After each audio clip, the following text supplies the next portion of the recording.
Salut les amis et bienvenue. Ça sera vraiment une courte vidéo les amis. Je vais vous proposer un monsieur, j'ai oublié son nom, en commentaire vous allez mettre son nom, qui présente la situation réelle de la Côte d'Ivoire. Oui, il y a la construction de ponts, oui, à Abidjan, mais la Côte d'Ivoire, ce n'est pas uniquement Abidjan.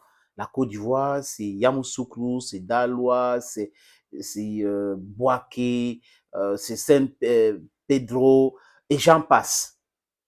Donc, quand on parle de développement, il faut que ça touche toutes ces villes, les villages de la Côte d'Ivoire. Donc, la construction de ponts pour désengorger Abidjan, qui est une ville cosmopolite, grande métropole, c'est une bonne chose. Mais seulement, est-ce que c'est avec ça que les gens vivent? Uniquement avec ça qu'ils vivent? Non, c'est pas vrai.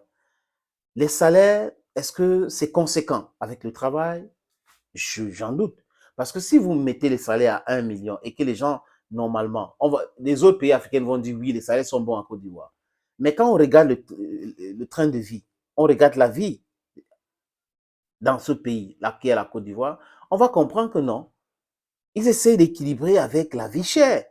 C'est-à-dire que tu as un salaire de 1 million, mais tu dois, la maison, une petite maison pour louer, va te coûter 500 000. La lumière, tu dois payer peut-être 100 000. Vous voyez que vous avez déjà 400 000 qui restent. Et la nourriture coûte trop cher. Donc, vous voyez que ça finit et les gens passent des temps à manger les plantains et autres qui sont les fonctionnaires.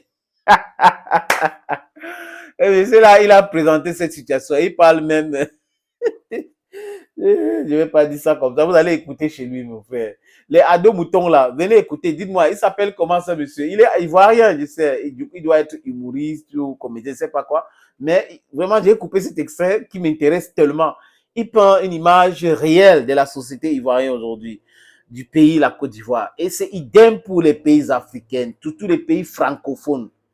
C'est comme ça que ça se passe. Les fonctionnaires sont malmenés. C'est pour cette raison que la plupart des fonctionnaires aujourd'hui deviennent les détourneurs de fonds publics.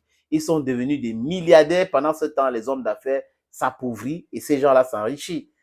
Regarde, les amis, écoutons ce monsieur. Il est ivoirien, ce qu'il dit.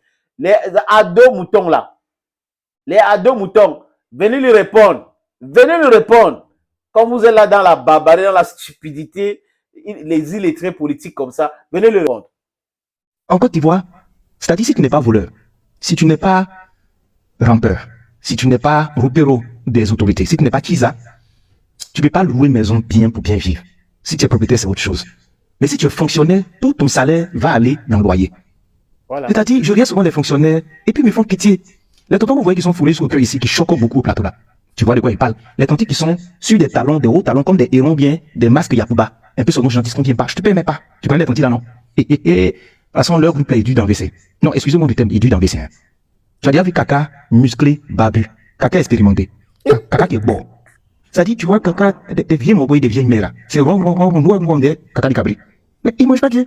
C'est les bananes braisées, c'est les chips qu'ils vont manger. C'est les, comment on appelle, baouin, kokotaï. C'est les quoi, c'est les gamba.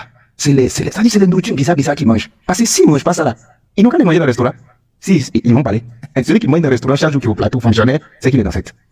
C'est ça quand tu les vois qu'ils font, s'il te plaît, quand c'est pas stagiaire, c'est que c'est vigiles qui sont dans les mains. Viens s'il te plaît, viens. Alors tu vas me prendre la banane braisée s'il te plaît, et puis tu mets ça dans les chassés noirs, sois discret. La discrétion, vraiment ça te fait avancer dans la vie, sois discret s'il te plaît.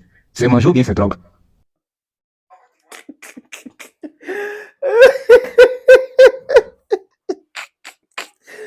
Ouais, Seigneur.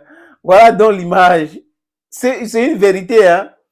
Allez à Yaoundé ou ici à Douala pour voir comment nos frères vivent. C'est la précarité totale. Mais allez voir comment ils sont en train de défendre pour certains le gouvernement pour rien. Ils défendent pour rien alors qu'ils sont dans la misère absolue. Et c'est visible même. Quand ils finissent de faire cela, président, il n'y a pas une pour moi. Et voilà en Côte d'Ivoire. Il a dit ça. Si une femme n'est pas tisa, donc deuxième bureau concubine, si une femme, ou pas une femme forcément, si vous n'êtes pas les gens qui défendent le gouvernement sur les plateaux des télévisions et autres, vous ne pouvez pas payer une maison avec votre salaire. Donc, vous pouvez donner 2 millions de salaire à quelqu'un, mais si ça, le loyer, c'est 1,5 million, ça ne représente rien. Dans d'autres pays, on va voir, on va dire, oui, le salaire de l'enseignant en Côte d'Ivoire, c'est 500 000, c'est 600 000. Mais le train de vie aussi, regardez bien que ça concorde. C'est comme ça qu'on juge si un salaire est bon ou mauvais. C'est pas parce qu'on vous a payé 100 000 que c'est un problème. Si on vous paye 100 000 et que vous pouvez louer votre maison à 25 000, vous pouvez vous nourrir à 50 000 jusqu'à mettre même 20 000 dans un compte bancaire, sachez que c'est bien. Mais si ailleurs on vous donne 1 million, comme je vous ai montré une vidéo en allemand, on paye quelqu'un 1 million et la personne n'arrive pas à manger, la personne n'a pas commandé la nourriture au restaurant de cœur ou à la banque de nourriture gratuite, vous comprenez que c'est un problème. Donc c'est exactement comme ça en Côte d'Ivoire. C'est ce que lui présente comme image. Il est en Côte d'Ivoire, il est là, il voit les réalités de ce pays-là et il présente. J'espère que les ados moutons ne vont pas l'insulter parce que c'est leur force. Hein. Au lieu de nous proposer les arguments ou la force des arguments, ils nous apportent l'argument de la brutalité. Thank you, friends, for watching. Stay blessed. Bye bye for now.